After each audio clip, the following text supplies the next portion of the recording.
to Gwen.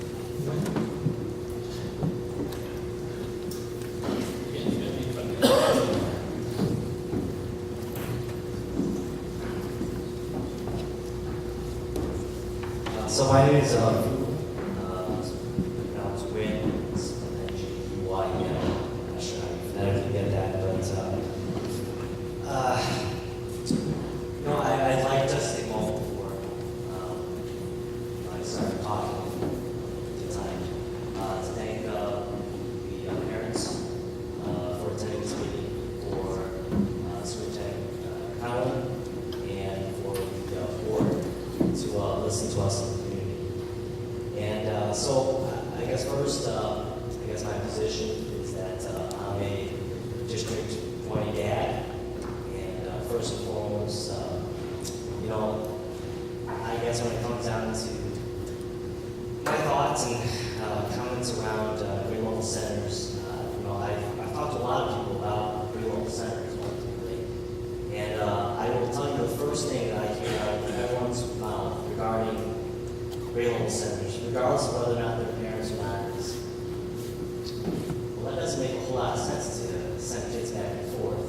And that's the first thing they say. So I'll give you a little bit of background as well.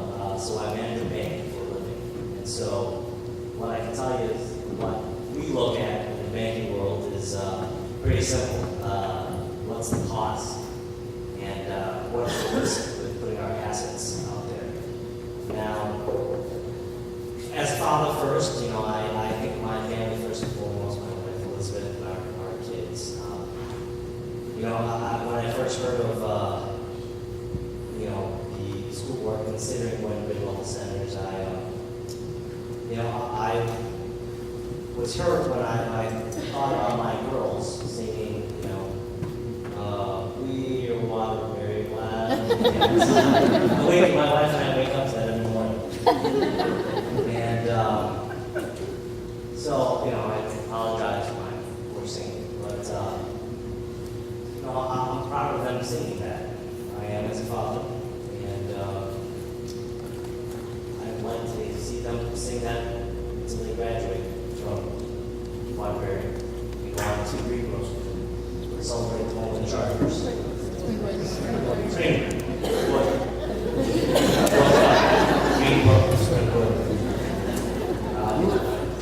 So I guess my concerns ultimately are as a parent first and foremost, but then my wife will tell you I hate to put on the business voice.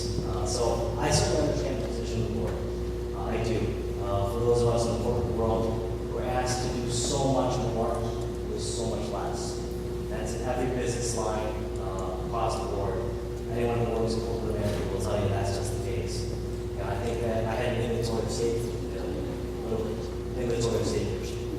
But so I certainly understand the pressures of managing fiscal responsibility as well as trying to do more out of our education system. I certainly understand that and have much respect for all of you on the board for trying to make the most prudent decisions for the district. I will also tell you from my experience in the business world that not every good idea is a good idea. And so I get on conference calls and I hear proposals left and right on how we could increase revenue, increase our customer satisfaction, those types of things. But once again, when it comes down to a very major decision that can impact the bank, what I would tell you is this. As far as cost concerns, where's the money coming from? Mr. Fisher was kind enough in sharing the budget for today. My biggest piece of this is the state of Illinois' fiscal position is terrible. And Governor Quinn has already stated that he's thinking about slashing spending for transportation. This is a reality, I'm sure that the board knows this. What if the state doesn't pay the district for transportation? We're already talking about increasing transportation costs should we go to grade level centers. Where is the district going to come up with the money? Something for the district to think about. So should the district not be able to handle that? Is that responsible parents, or as we or us taxpayers? Is that the case? Or there are many districts I know that are implementing or considering pay to get to school or pay to ride. How does that impact the communities that have to pay to get their children to school? In the situation, for instance, myself, what happens if we can't get our kids to one school because we have another kid who's 3 years younger and is still going to be at another school? Well, we have to bus them. And if we had to bus them and we had to pay for it, what would that cost be? So that's the first thought. And then my second thought is around the risk to our assets. What are our assets? As bluntly speaking, there are our children. And I hate to label our assets as children, but we risk our assets and our children's lives by having to mute them from it. I don't have to come up with full statistics for that. I just don't. Because it's common sense. If you keep kids on the bus for any amount of time, whether it's 10 seconds longer, 20 seconds longer, 30 seconds longer, and this is whether or not it's on a bus or in a minivan or in a car or walking to school, riding a bus, if you have to commute further, there's more risk in it. Period. That's what it is. And I applaud the district, I applaud the schools for making changes in the recent tragic events in St. Hook for making changes at the school. Please give them a round of applause. I mean, seriously.